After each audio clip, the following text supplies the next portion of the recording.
রাজ্য বিধানসভায় আজ তপশিলি জাতি, উপজাতি ও অন্যান্য অনগ্রসর শ্রেণী সংক্রান্ত সংশোধনী বিল পেশ হওয়ার কথা। এর পাশাপাশি ফিনান্স কর্পোরেশন সংশোধনী বিল পেশ হবে। তবে মেয়র তথা রাজ্যের মন্ত্রী ফিরহাদ হাকিমের সাম্প্রতিক এক মন্তব্যে সভা উত্তপ্ত হয়ে ওঠে। বিজেপি বিধায়ক শঙ্কর ঘোষ বলেন, মন্ত্রীর মন্তব্য সংবিধান বিরোধী, তাই তার কোনো প্রশ্ন বা উত্তর দিতে প্রস্তুত নন কোনো বিজেপি বিধায়ক।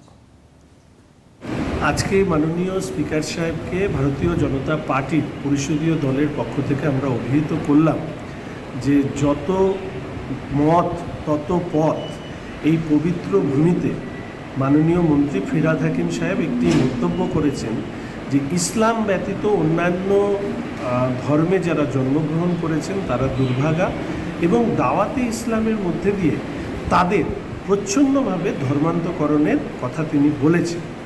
এটা সংবিধানের শপথ নেওয়া একজন মন্ত্রী মহোদয় একেবারেই সংবিধান বিরোধী মন্তব্য এবং ধর্মান্তকরণের মতন একটি বিষয়ে তার প্রচ্ছন্ন যে ইঙ্গিত দেওয়া, যা সমাজের পক্ষে অত্যন্ত ক্ষতিকর।